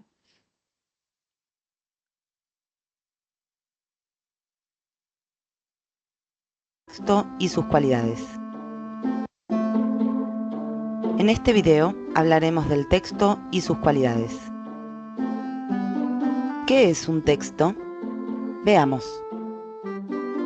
La palabra texto proviene del latín textus, que significa tejido o entramado. Pudiendo ser oral o escrito, aquí lo vamos a definir como un conjunto de enunciados que forman una unidad de sentido y que presentan coherencia y cohesión. La coherencia es la organización y selección lógica de la información de acuerdo al tema. Relaciona las distintas partes del discurso, dándole unidad y sentido. La cohesión es la conexión entre los distintos elementos lingüísticos, formando una cadena de significado y evitando la repetición de palabras. Para ello se vale de algunos recursos, como por ejemplo la referencia, la elipsis, la sustitución y los conectores lógicos temporales o espaciales. La producción de un texto se ubica dentro del circuito de la comunicación. Un hablante, emisor, tiene la necesidad de comunicar un mensaje a un determinado público, oyente o receptor. De acuerdo al objetivo del hablante, podemos clasificar todos los textos en 4 grandes grupos. Si el hablante quiere caracterizar algo, es decir, contarnos cómo es, nos encontramos con un texto que describe objetos, personas, sentimientos, lugares, etc. Abunda en adjetivos, detalles e imágenes sensoriales. Lo llamamos texto descriptivo. Algunos ejemplos son el paisaje, el retrato, el autorretrato, la caricatura, la epopeya. Es subjetiva cuando se elige un punto de vista personal, seleccionando los rasgos que busca destacar e incluyendo los pensamientos y sentimientos de quien describe. Y es objetiva cuando se limita la realidad de lo que representa, se realiza de una manera impersonal o desde un punto de vista general.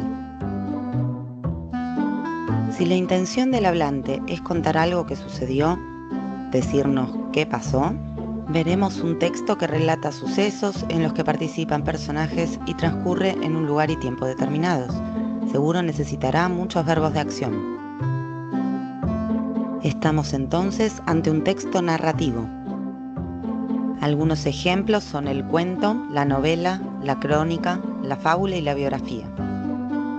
Atención, no solo hablamos de las grandes y pequeñas obras literarias que todos conocemos, sino también de la crónica periodística, entre muchos otros. Si el emisor, por otra parte, busca exponer o explicar algo, responderá a las preguntas ¿qué es?, ¿por qué es así?, o ¿cómo funciona? Este texto informa o explica un tema de manera objetiva para que sea comprendido por un determinado público. Transmite seriedad y objetividad. Lo llamamos texto expositivo o explicativo según el caso.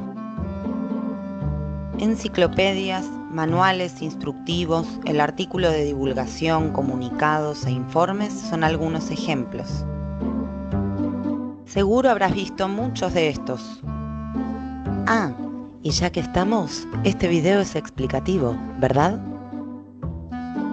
Por último, si el hablante quiere convencer, persuadir o dar a conocer su opinión, notaremos que el texto defiende o refuta una idea. Presenta razones para demostrar o justificar su punto de vista. Para esto se vale de pruebas o argumentos. Aquí nos encontramos ante un texto argumentativo. Tales son la tesis, el alegato judicial, el artículo de opinión, la propaganda y el discurso político, entre otros. Lo encontramos a diario en las publicidades que a través del eslogan remarcan los motivos por los cuales deberíamos elegir tal o cual producto.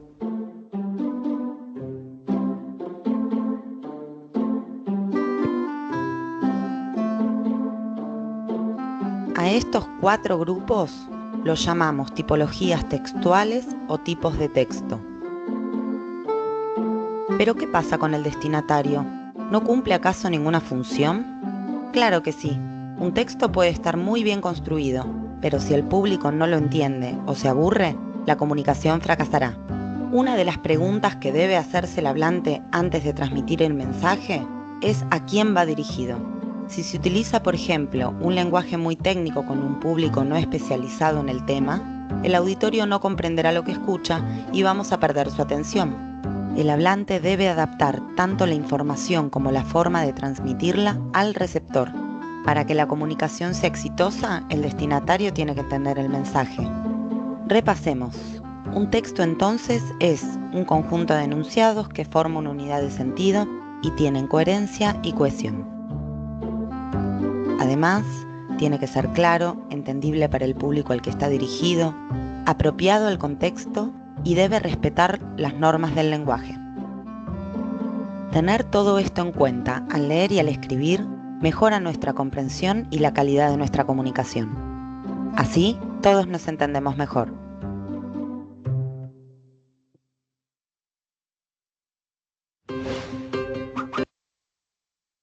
Listo, entonces ahí quedó un poquito de repente más claro aquello que estábamos conversando acerca del texto y bueno, se adelantó incluso a lo que estábamos por ver, que eran los tipos de texto, pero ahí justamente recalca la importancia que hay en tener en cuenta la adecuación, que era justamente a quién va dirigido, tener también en cuenta el tema, ¿no?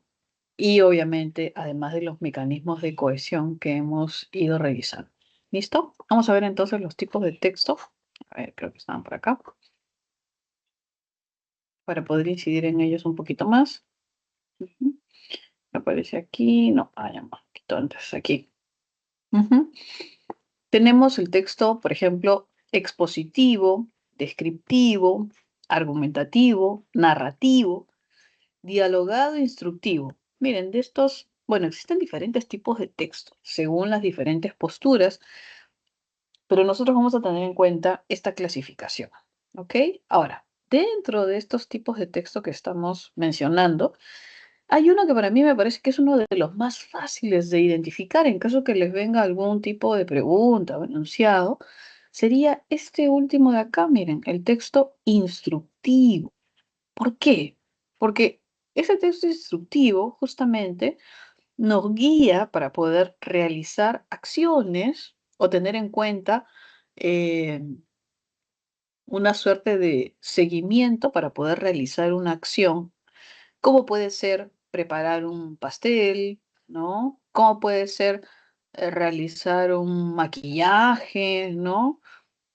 ¿Cómo puede ser reparar un artefacto? Entonces, cuando uno acude a un texto instructivo, los verbos siempre van a estar en forma de modo imperativo. Introduzca, cierre, añada, ¿no? Seleccione.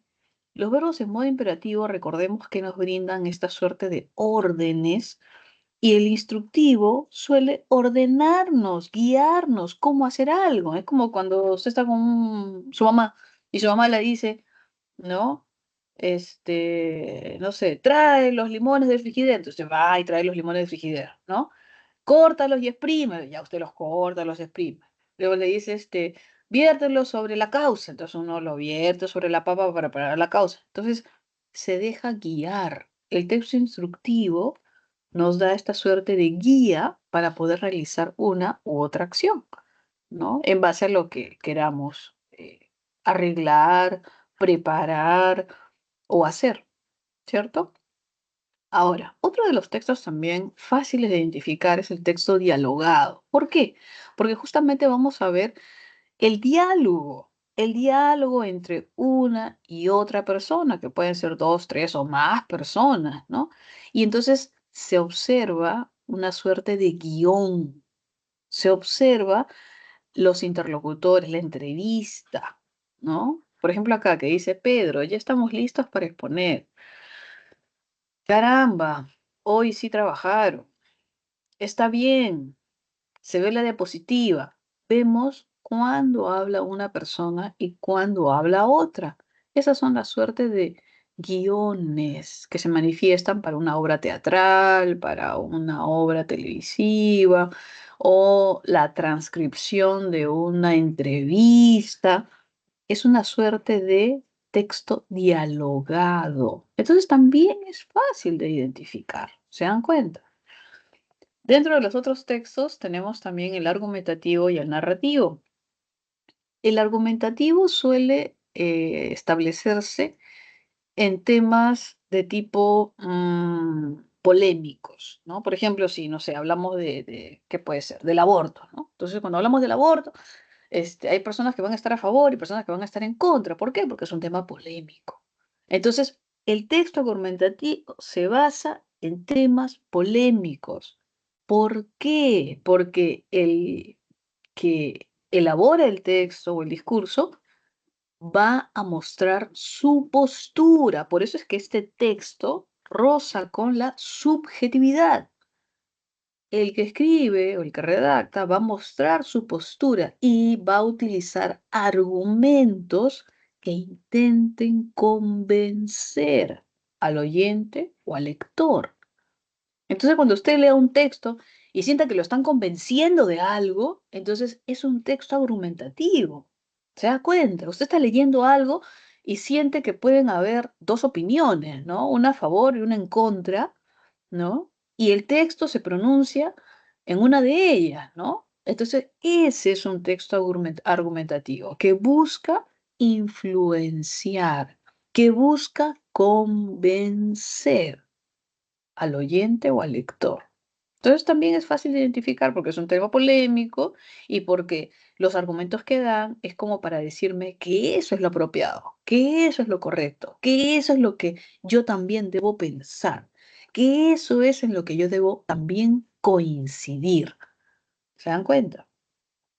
Ahora, un texto narrativo, a diferencia del argumentativo, narrativo, necesita tener un ancla. El argumentativo necesita un tema polémico y el narrativo necesita un ancla.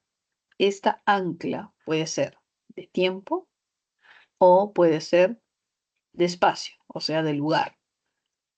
El texto narrativo justamente es eso, aquel que narra. Y vamos a encontrar ahí las novelas, las fábulas e incluso las noticias, pero tienen un ancla. Los textos narrativos tienen un ancla, que puede ser el tiempo en el que se desarrolla, me refiero a tiempo con fecha, ¿no? Año, mes, día, época. Y tienen también la posibilidad de tener una ancla que tenga que ver con el espacio, es decir, con un lugar específico. Entonces, una vez que se anclan en el tiempo o en el espacio, comienza el relato. ¿Y qué vamos a encontrar en el texto narrativo? Los personajes, ¿no? Los personajes reales, si es una noticia, o ficticios, si fuese una novela ficticia, quizá, ¿no?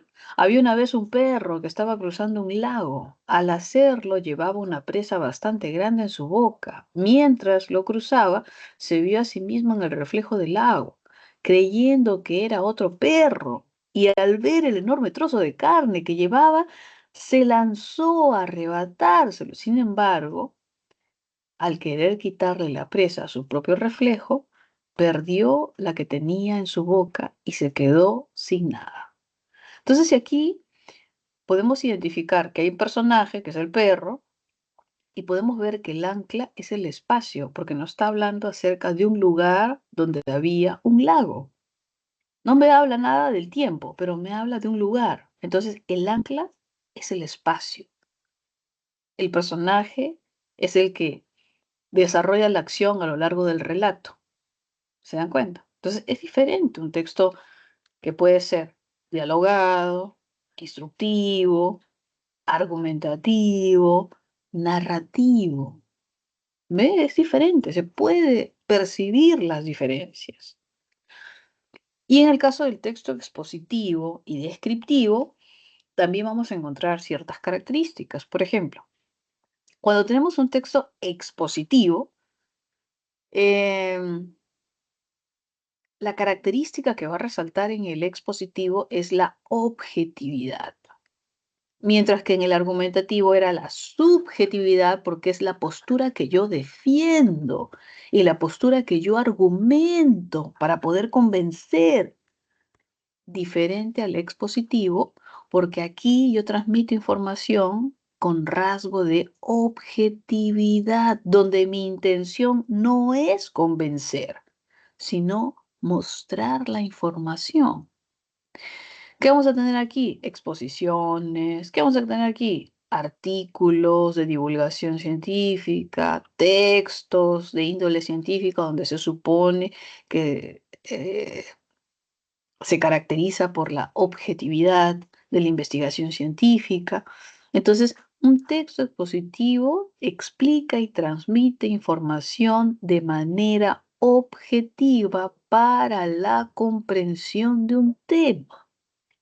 Por ejemplo, dice acá, el sistema solar es un sistema planetario constituido por una estrella que ejerce atracción gravitacional sobre los cuerpos celestes que giran a su alrededor. Entonces nos transmite información, ¿no? De manera objetiva. No me intenta convencer de nada, no me está guiando para realizar una acción, no hay personajes, ni reales ni ficticios.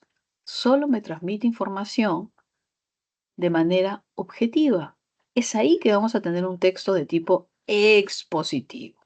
¿Ok? Ahora, en el texto descriptivo, que podría a veces confundirse con el expositivo, hay diferencia. ¿Por qué?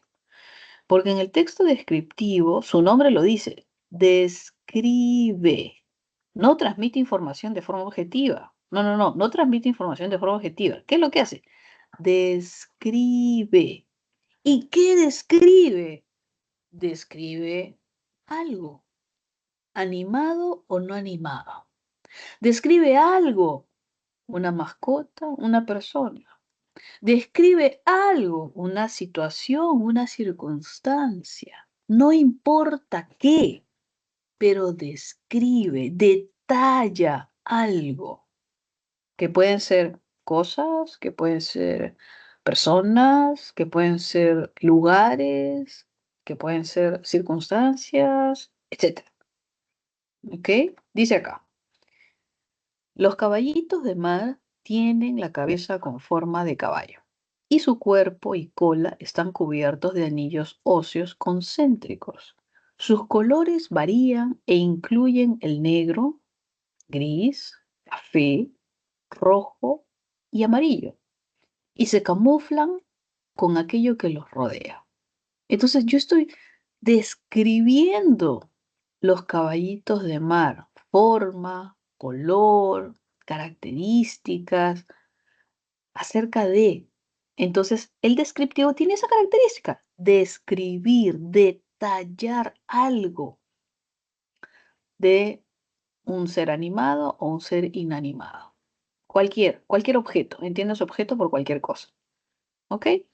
Encontraremos las guías de viajes donde se describen los lugares, encontraremos también descripciones científicas, etc. Algo que se describa al detalle. Ahí vamos a tener un texto de tipo descriptivo. ¿Ok? Entonces, cuando hablamos de los tipos de texto, hay que tener en cuenta que existen diversas clasificaciones. Nos vamos a concentrar en estas 6 clasificaciones.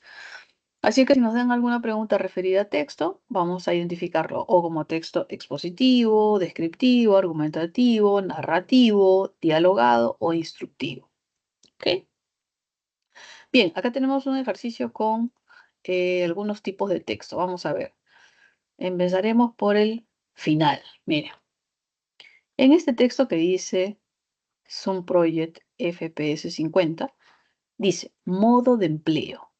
O sea, este debe ser un elemento a usar. Entonces me están indicando el modo de empleo. Agite el envase. Aplique la crema. Vuelva a aplicar. Reaplique la crema. Entonces, si yo me doy cuenta, aquí los verbos están en modo imperativo. Hasta ahí yo tengo mi respuesta.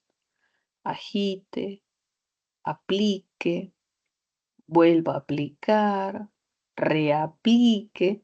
Si yo encuentro un texto donde los verbos están en modo imperativo, ¿cierto? Y me conducen a una acción específica por este elemento que sería algo a utilizar, tendré sin duda un texto de tipo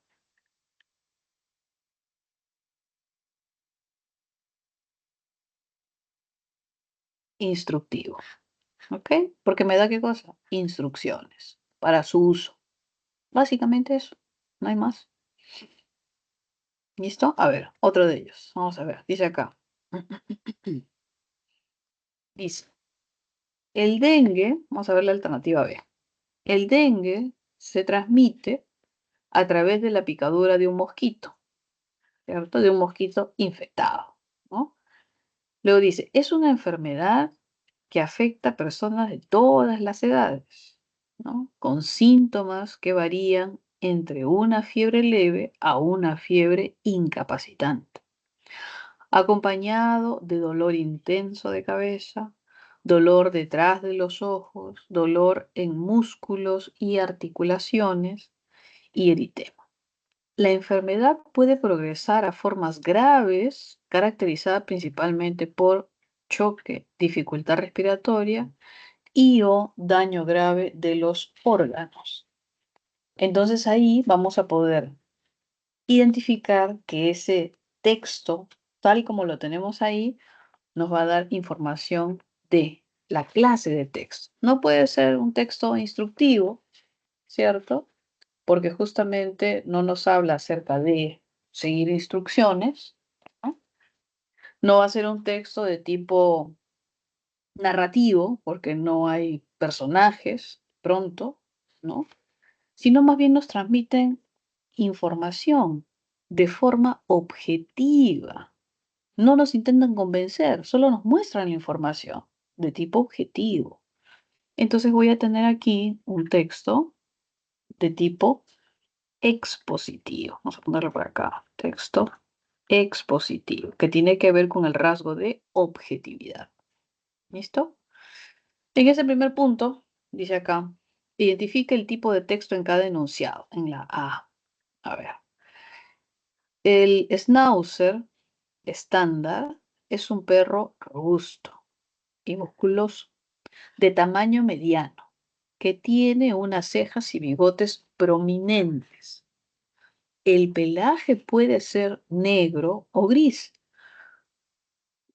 Los machos adultos miden idealmente unos 48 centímetros. Pesan 18 kilos. Las hembras adultas suelen medir 45 centímetros y pesan 16 kilos. La caspa es una descamación excesiva del cuero cabelludo que provoca la aparición de pequeños restos de piel seca de color blanquecino en el cuero cabelludo. Los cambios hormonales pueden desencadenar esta circunstancia de caspa. Ahora, si observamos el texto, no es ni instructivo, no es ni de tipo explicativo, no es ni argumentativo, sino está describiendo al detalle las características de este schnauzer estándar, ¿no? Nos da características de peso, medidas e incluso de circunstancias adversas ante los cambios hormonales. Entonces, al ver esta descripción detallada, tenemos un tipo de texto que es el tipo descriptivo. ¿Se dan cuenta?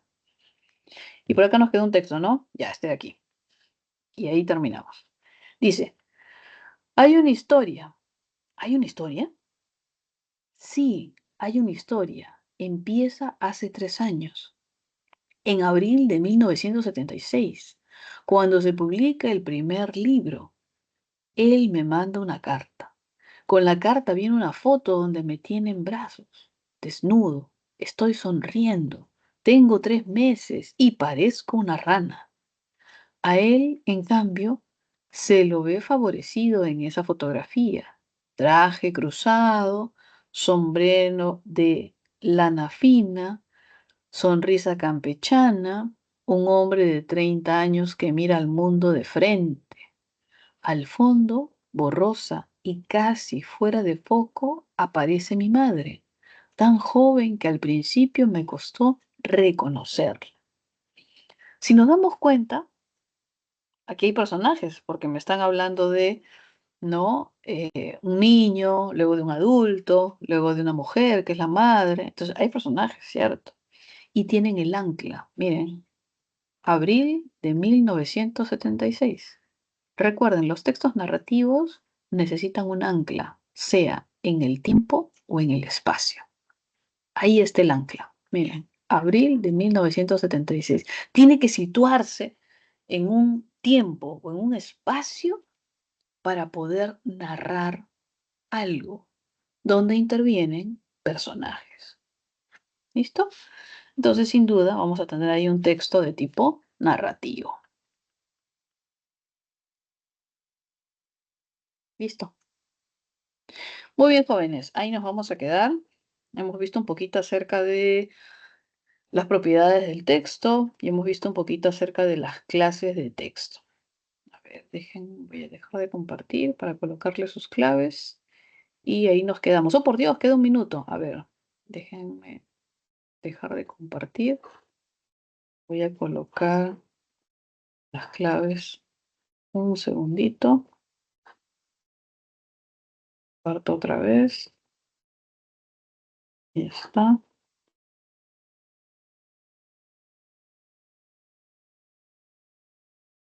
Voy a tomarle un screen y lo voy a colocar aquí para que lo tenga.